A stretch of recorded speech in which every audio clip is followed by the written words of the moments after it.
Hello, Greenvillians, and welcome to another episode of Greenville Might, our podcast where we're talking about our life in Greenville and what's going on in Greenville, including our takes on noteworthy news, events, food, and more. I'm Tracy. And I'm Will. This week, Greenville is making national headlines yet again. Punxsutawney Phil is making his seasonal declaration, and the Public Works Department strikes gold in Greenville. Welcome to the Weekly Rundown.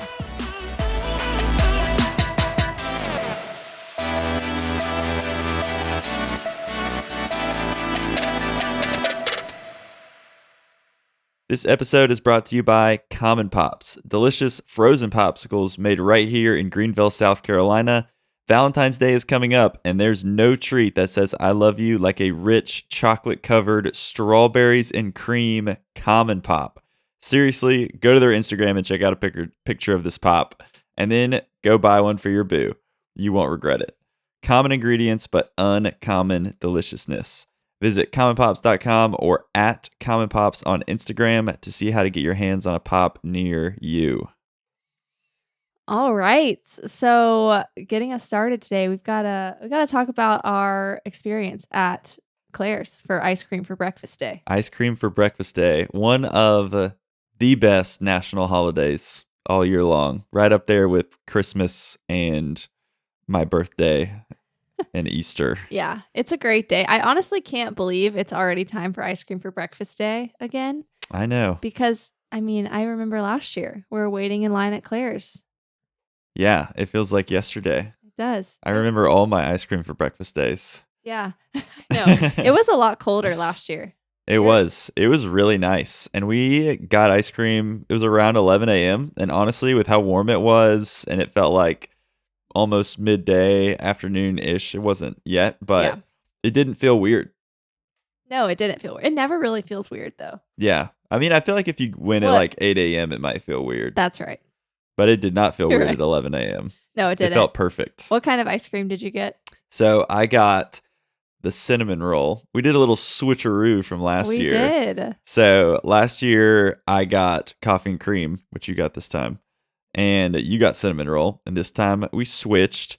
And the cinnamon roll is pretty amazing. There's actual pieces of cinnamon roll in the ice cream. And when you hear that, you might be like, I don't know, like really cold bread. But I promise it's really good. Oh, yeah. It's so good. And the coffee and cream flavor is always delicious. It's amazing. I was really tempted to get the strawberry Pop-Tart flavor. Yeah, it's pretty fun. But we were talking about this on the way over there because we wanted to try a new flavor. You were debating getting one of the sandwiches, which sounded really good. They did look good. And then I obviously was debating the strawberry Pop-Tart flavor. But it's like when you know something is so good, it's really hard to want to try something new. Yeah, I feel like, and I'm a somewhat adventurous food person. Not really, but a little bit. Like I'm willing to try new things. But I also am just very confident in what I like. You know, I'm like, I just know that I'm going to like this ice cream. Yeah. And I'm like, I saw the ice cream sandwich. I'm like, that does look good. But I know I'll probably like the cinnamon roll ice cream more. Yeah. So could be wrong. I feel like that's the point of venturing out is like, you might be pleasantly surprised sometimes. It's a risk either way. You could be pleasantly surprised, be like, this is my new favorite thing. Yep. Or you could be like, it was good, but I like what I usually get more. I know. I just like going for the guarantee. I know. We should be more adventurous though. Yeah.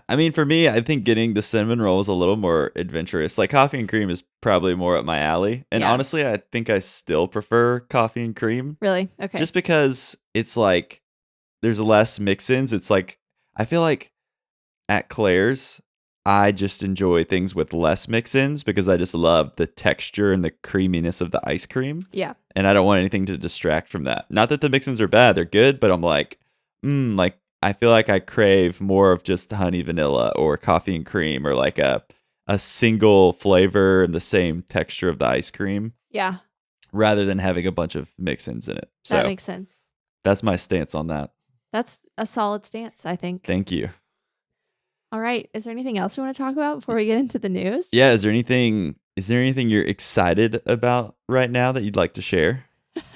Well, okay. I want to keep the people updated on my book journey. Okay. I would like to say humbly that I am far exceeding my expectations Humble brag. when it comes to my book reading. You're crushing it right And now. I'm halfway through my third book of the year, which is really exciting.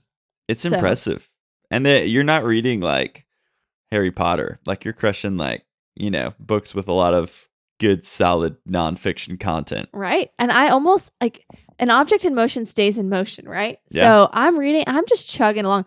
I'm almost like maybe that next book, 500-page book, 700-page book. Just keep upping the I'm just ante. keep upping the ante. It's almost like now it's like a goal. Like, okay, I've got to finish Yeah. this book this week and then I'm going to start a next book. And having the next book in mind that you're going to read really excites you and gets you ready to finish this book so that you can get on to the next book. Yeah. So, I mean, yeah, my book reading has been exciting. I've been trying to take up some new hobbies. So I've ventured into candle making a little bit, which has been fun. It is fun.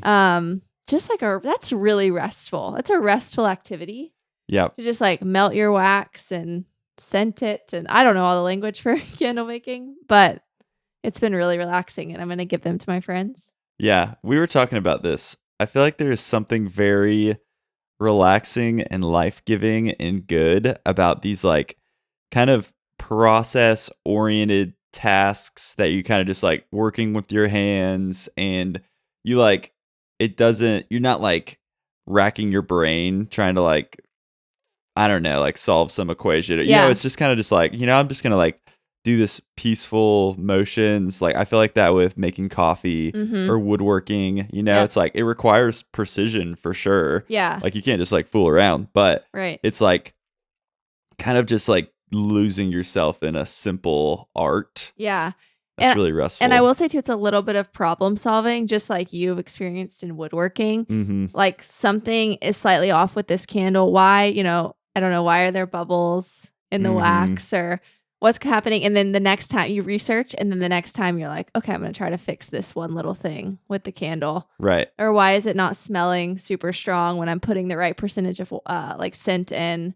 Like I'm going to change that for the next one, Yeah. which is fun. So it's a little bit of problem solving. Right. It's the challenge is fun too. Like you want a little bit of a challenge. Like Right. it doesn't need to be too easy. It still has to be engaging. Yes, for sure.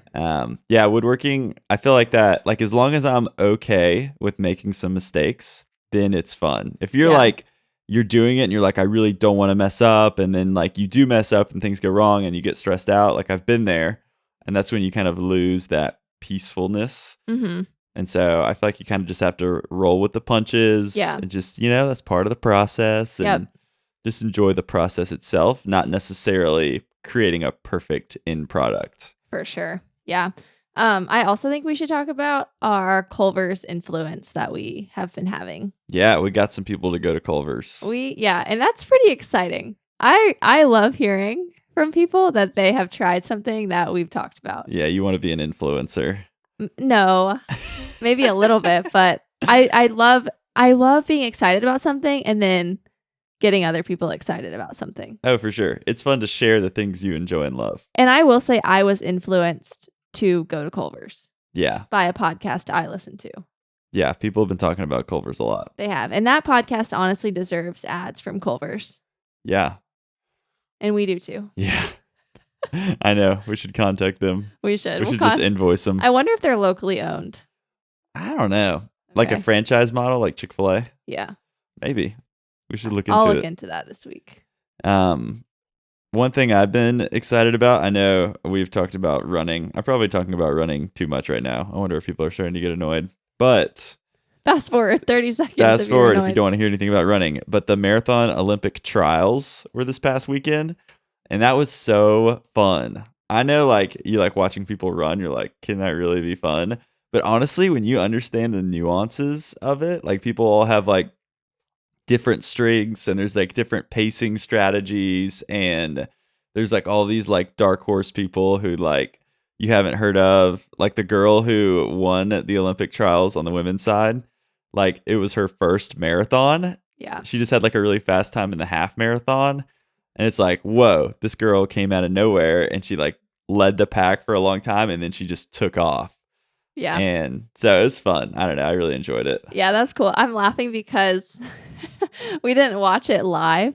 We watched the recording. Yeah. And you're like, I swear, if someone ruins this for me, and I was like, trust me, no one's gonna ruin it for you. Hey, there might I was be. like, I could not think. I mean, you have friends that are into running. Yeah. But I'm like, I don't think any of them are gonna text you about it. It's definitely less of a mainstream thing. Yeah. You're not going to really see a tweet about it, depending on who you're following. No. Like when we were waiting to watch the Australian Open final last week for tennis, there were several people I was like, I have to text them and tell them not to ruin this for me. Oh, for sure. Me too. And can't go on Instagram because people will like our tennis friends will post the winner. Right. Yep. So that feels a little different. But even like our running friends, it's like you have to be really into running to be like following like the Olympic trials. Yeah. But I mean, they broadcast it on NBC though at 12. Like it wasn't like. Oh, it's a big deal. It's a really big deal. It's not that niche. But no. Yeah. But I just thought it was funny. But it wasn't spoiled for you. So yeah, that's good. Yeah, it was fun. Go check out that replay if you haven't seen it and you're into that. All right, is it time for the news? It's time for the news. First up, Punxsutawney Phil did not see his shadow, if you were not aware, which means an early spring is coming. Woohoo. Tracy, was this moment redemptive for you? Yes, it was. Because last year, Phil did see his shadow. Yeah. And then it was warm for the week. I thought he was lying or tricking us. Uh-huh. And then it got cold again. So that was a little hard. At this point, you're just ready for spring. You don't want anybody to tell you that winter's going to be longer. No. If you could pay off Punxsutawney to never see his shadow again, you would do it, wouldn't you? Well, that wouldn't change the weather, though. Yeah, but like the hope of spring coming soon. If Punxsutawney happened to have power over the weather, which maybe he does. No one said he doesn't. No power over the weather. He's just an agent of truth. He just reads it and tells the truth. Yeah. He can't be bribed. Yeah. All right. I don't know. But I am excited for an early spring because when the sun is out, I'm just happier. And I think most people are. I think it's a vitamin D thing. Yeah. I mean, it has been really nice. Yeah, it has. You know what's funny about Punxsutawney Phil is that if it's really sunny and warm, he probably would see his shadow and then declare more winter. Yeah. Right? Yeah. So it's like opposite. Yeah. It's interesting. I don't know. Interesting tradition. I think it's an interesting. The videos are so funny. I love watching them every year. They hype up Punxsutawney Phil. Oh my gosh, yeah. What's the name of the city where he is? I don't know. I actually have no idea. Because it's like such a big thing. But there. the people show up. Oh yeah. That would be kind of fun to show up live. Yeah. In person to see Punxsutawney Phil. Maybe we should do that. That should be on our bucket list. It's in the town is called Punxsutawney. That makes sense. Pennsylvania. Where Punxsutawney Phil is. Wikipedia says is a groundhog residing in Young Township near Punxsutawney, Pennsylvania. Oh, okay. That's hilarious. Someone's probably listening to our podcast and we're like, where is Punxsutawney Phil from? And they're like, Punxsutawney. I know. They're like, duh, it's Punxsutawney. All right. Well, anyways, it's confirmed. Okay. All right. Early spring's coming. Okay. Okay, wait. Sorry. This is pretty funny. I'm reading Punxsutawney's Wikipedia. Okay. Phil was named the official state meteorologist by Governor Shapiro during the 2024 ceremony. Nice. That is interesting. The meteorologist of Pennsylvania is Punxsutawney Phil. Don't know what that says about Pennsylvania. Or maybe it says a lot of good things about Punxsutawney Phil. Or maybe it says a lot about meteorologists. Maybe it does. All right, we'll move on. All right. Yeah, that's enough time on Punxsutawney Phil. Okay, next up. Greenville has made the news again, this time on Live with Kelly and Mark, where we were put number 2 on their list of best places to retire. We were cited as one of the best places for the outdoor enthusiast, which I agree with. And the expert they had on the show also noted us for our lively downtown markets and live music. Yep. Greenville definitely deserves this award. George Hincapie, I heard a quote by him. He basically said that Greenville is one of the best places, if not the best, for cycling on the East Coast. And I feel like that extends to a lot of outdoor activities. Yeah. Like you have the Swamp Rabbit Trail, which is like unparalleled in a lot of senses. You've got the mountains pretty close by and all the different trails. You've got Paris Mountain State Park, and it's just a really young, outdoorsy city. Like the active community in Greenville is really strong. Yeah. Young, but yet, I mean, retirees obviously can enjoy those things as well. Oh, for sure. Yeah. In a lot of ways. Yeah. Does Greenville compete with like Boulder, Colorado, or like Salt Lake City or something? Not necessarily, maybe. Like, I don't think we're to that level of outdoorsiness. Yeah, I mean, like, like mountains and number of hikes and things like that. Yeah. But as far as the East Coast goes, and especially the South, yeah, I think Greenville's like got to be top 5. Oh yeah, Greenville's the best. Yeah, for sure. And we're pretty outdoorsy, so we love that. Yeah, aspect. we love that. All right, what's next, Will? So next up, the Greenville Zoo's red panda cubs need names, and we get to vote. You can't write in a vote. Sorry, lovers of Harambe. But you can choose from Johnny and June, Mushu and Cricket, Apple and Cider, and Bark and Petal. I'm a huge fan of Mushu and Cricket. Really? I think that's amazing. What is that from? Mushu and Cricket? Mulan. Okay, yeah. Yeah. I was wondering.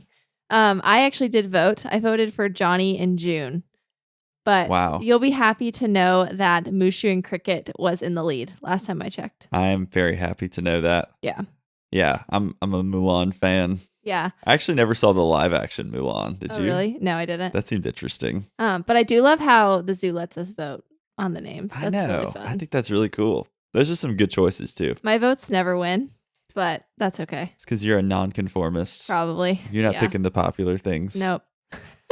Okay, and we've also got some developments coming out this week. So first up, the parking lot across from Yeehaw Brewing is for sale for $15 million. A steal. Yeah, a steal. It's a 2.27 acre parking lot on McBee Avenue, or McBee for the non-locals. And it's advertised as one of the only large infill sites remaining in downtown Greenville's central business district. And the city says it would like to see significant density on the site. Whoa. I don't know. Let's get some significant density what going on does that mean? here. I don't know what that means. I think maybe they're just saying like they want it's something? a large open space. Okay. It like really close to downtown. Yeah. And there's like nothing there. Like it's, I guess when they say significant density, they're like, man, we could turn this into like 8, 9, 10 different businesses or buildings or something.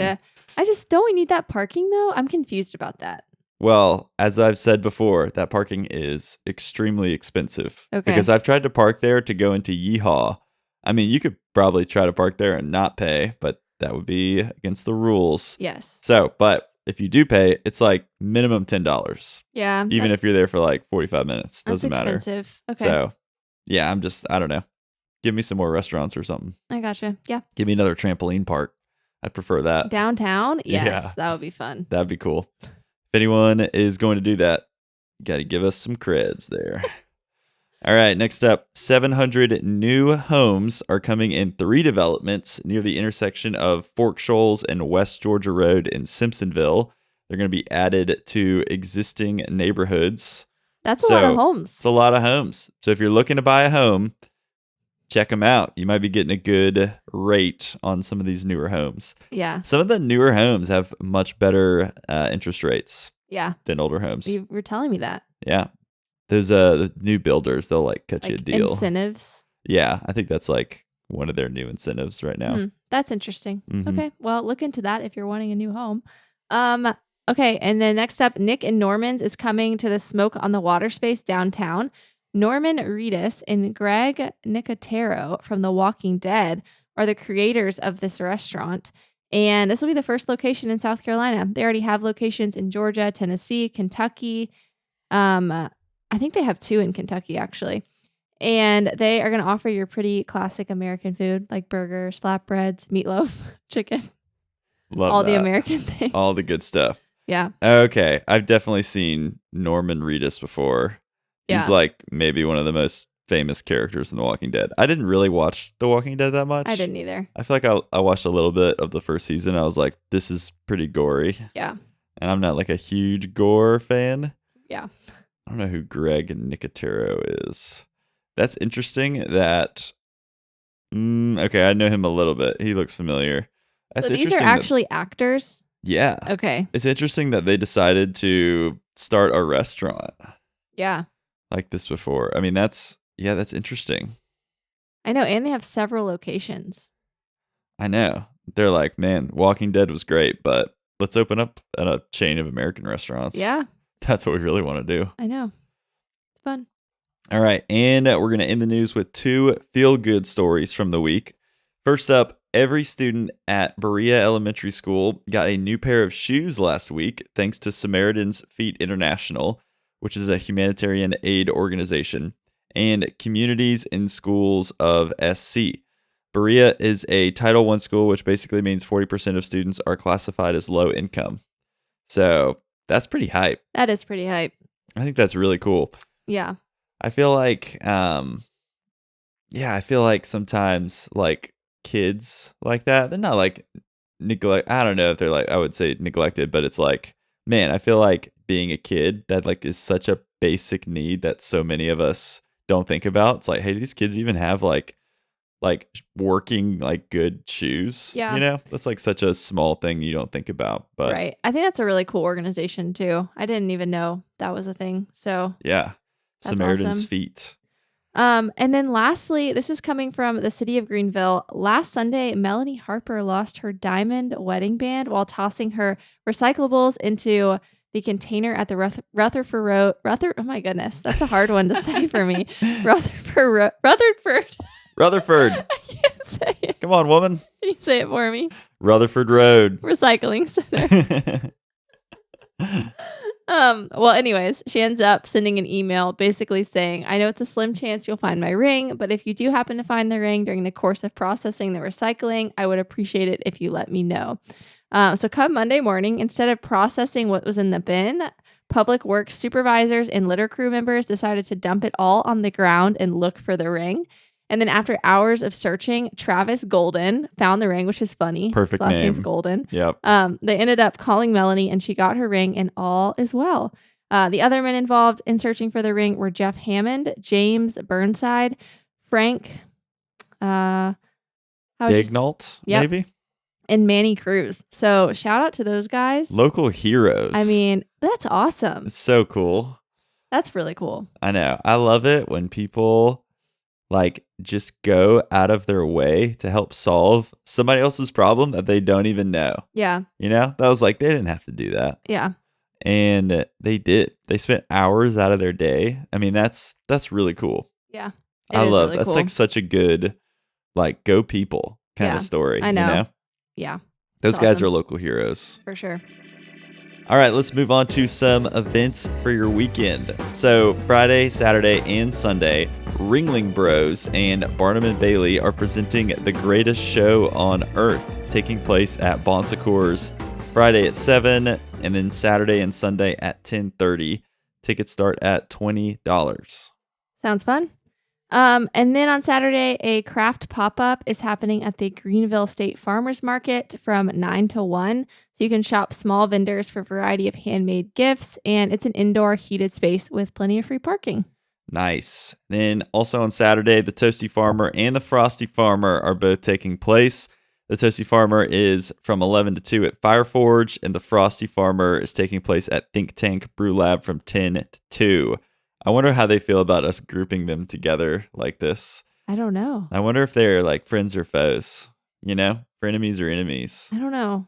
I bet they're probably friends. They're probably friends. I feel like there's a lot of friendly competition in Greenville. I know. It's good to be like, it's good to have good relationships with your like competitors in the same industry, you know? For sure. That really pays. You know, there's space for everyone. Oh, for sure. There's so many people here. Yeah. And people who are very into like cool crafts like this and into good beer. So plenty to go around. Exactly. And then on Saturday, Travelers Rest is also having their winter market at Trailblazer Park, and it's taking place from 12 to 3. There's going to be over 40 vendors, live music, and food trucks. All kinds of good markets. Yeah. Also on Saturday, 2024 Winey Grapes or Winery Grapes. No, it's Winey. Winey Grapes. Yep. Love that.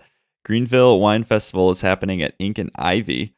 Taking place from 1 to 4 p.m., you can sip and savor your way through a wide selection of over 100 exquisite wines from around the world.